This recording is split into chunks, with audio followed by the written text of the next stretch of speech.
বাপ হয়েছে সুন্নি, ফুত হয়েছে ওহাবি। কেমন হয়েছে জানেননি? ফুতে ডাকা চাকরি করে, ওহাবির বিষয়ে নামাজ পড়ে। ওহাবি কয় মাজারে যাওয়া শিরিক, ফিরে আবার কারো যা করে আল্লাহ করবো। পুতায় বাবারে ফতুয়া দে, বাপ হইল একদিকে, ফুত হইল একদিকে। আবার পুত্রারা বিয়া করাইছে, ধনী বাড়ার বাদ বাড়াইলো ওহাবি, সম্পদ বেশি করে দেখিয়া বিয়া করাইছে। ওহাবি বিজাই না গরু ঢুকাইছে। তার শ্বশুর ওহাবি, তার সম্বন্ধে হবি, তার সব খোদামান গোষ্ঠী হবি। ওহাবির পিছে গেলে কি বেটা শুনে থাকবো? বেটা ওহাবি হয়ে গেছে। এভাবে মেয়েটার আদর করে ফাইল্লা বড় করে এটা ওহাবির পুত্রের কাছে বিয়া দিচ্ছেন। পুতাইয়া হামাইছে ঘরের ভিতরে, হামাইয়া পুতে সিরিকার বাদা, সিরিকার বাদা। সাবধান, সুন্নি আত্মীয়তা করবেন সুন্নির সাথে, ওহাবি করবো ওহাবির সাথে। সুন্নি নামাজ পিছে পড়বেন সুন্নির পিছে। বেশিরভাগ ফেস লাগাইছে একমাত্র কিছু দল মুনাফিক ইমাম, সুন্নি দাবি কইরা ভুগতেছে, আসলে ওহাবি। চিন্তা করে দেখছে এলাকাটা সুন্নি, ওহাবি কইলে পরিচয় ইমাম হিসেবে রাখতো না। ওহাবির পিছে নামাজ পড়া হারাম, ওহাবিরে দাওয়াত কইরা হওয়া হারাম। এরা যে পেটে ভাত খাবে, পেটে ভাত খাওয়া হারাম। এরা যে গ্লাসে পানি খাবে, গ্লাসে পানি খাওয়া হারাম। এরা যে কাপে চা খাবে, কাপে চা খাওয়া হারাম। কারণ ওহাবিদের অপর নাম হলো শয়তান। কারণ শয়তানে নজদের জমিনে জন্ম নিছে দুই শয়তান, একটা হইল মুসাইলামাতুল ইবনে কাযযাব, আর একটা হইল মুহাম্মদ বিন আব্দুল ওহাব নজদি। মুহাম্মদ বিন আব্দুল ওহাব নজদির উত্তরসূরি ওহাবি। সহিহ বুখারী শরীফের দ্বিতীয় খণ্ডের মধ্যে আছে, নজদের জমিনে দুই শয়তানের বসবাস, জন্ম হয়েছে।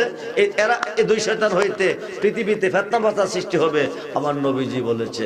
এরা ফিতনাকারী, সুন্নিরা ফিতনা বোঝে না। সাবধান, আমার গাউসে পাক যদি 7টা মেয়ের ছেলে বানাইতে পারে, পেটের ভিতরে যেটা আছে এটারে ছেলে বানাইতে পারে, আজকের মাহফিলের কারো আশা পূরণ করতে পারেনি। বিশ্বাস আছে? মাহফিলে তাবারক আছে নিও, খিচুড়ি না বিরিয়ানি? আচ্ছা বক্তা, ঠিক আছে বক্তা করবো। আমার একটা ডিউটি আছে, এটা আমি করে যাই। আমার একটা ডিউটি আছে, এটা করে যাই। ছোট্ট করে একটা গরু দিবেন, একজনে হাতা কলমে লেখা রাখবেন। আব্দুর রহমান রেজবির জীবনে ব্যাট রেকর্ড নাই, খুব মনোযোগ দেন। তাবারকের জন্য, আগামী বছর মাহফিলের তাবারকের জন্য ছোট্ট করে একটা গরু দিবেন। একটা গরুর বিনিময়ে আমার গাউসে পাকের উসিলা আল্লাহ আপনাকে 100 গরু দেওয়ার তৌফিক দিবে। সুবহানাল্লাহ বলেন। কত কত? এই একটা গরুর বিনিময়ে 100 গরু দেওয়ার তৌফিক দিবে। গরুটা দিবেন গাউসে পাকের উসিলা, গাউসে পাকের উসিলা সখী নিয়তে দিবেন, সখী নিয়তে। ইন্নামাল আমালু বিন্নিয়াত। আব্দুর রহমান রেজবির জীবনে ট্রাক্টর থেকে তেতুলিয়া পর্যন্ত যা বলেছি, গাউসে পাকের উসিলা আমার আল্লাহ তা দিয়েছে, আশা পূরণ করেছে। ছোট্ট একটা গরু দিয়ে ভাগ্যটারে পরীক্ষা করবেন, আগামী বছর মাহফিলের তাবারকের জন্য দিবেন। 40 জনে খাইলে আল্লাহর একজন ওলি খাইব, আপনার জীবন ধন্য। ওলি না থাকলে আল্লাহ বানাইয়া খাওয়াইব। এমন আজকের মাহফিলে এমন কোন দানবীর আছেন, আজকে মরলে কালকে কবর কিছু নিতে পারবেন না। কবরে কইবেন নবী গো, ফুজিবারটা কিছু নাই, আপনার মাহফিলের তাবারকের জন্য আমি একটা গরু দিয়েছি, বংশ পার হয়ে যাবে, আপনার বংশের মানুষ পার হবে। মা বাবা যদি হারিয়ে থাকেন, আজকে জেবুতলা বাড়িতে যেভাবে হাজির হয়, প্রত্যেকটা মুর্দার এভাবে হাজির হয়ে গেছে। আপনি মা বাবার কথা স্মরণ করে ছোট্ট করে, বাবা 20, 30, 40, 50 এর বেশি না, মনে চাইলে তফিক হইলে আপনি 1 লাখ দেন, কোনো অসুবিধা নাই। আমার দাবি থাকবো 50-এর ভিতরে একটা গরু দিবেন আগামী বছর মাহফিলের তাবারকের জন্য। আমি প্রাণ খুলে আপনাদের জন্য দোয়া করব। আমার পরে বক্তা আরো 2 জন রয়ে গেছেন, ওরা আসবেন, আপনারা আলোচনা শুনবেন। ছোট্ট করিয়া আমি এই মাহফিলে নতুন এসেছি, যদিও আমি ট্রাক্টর থেকে তেতুলিয়া পর্যন্ত প্রোগ্রাম করি, আজকের মাহফিলে নতুন এসেছি।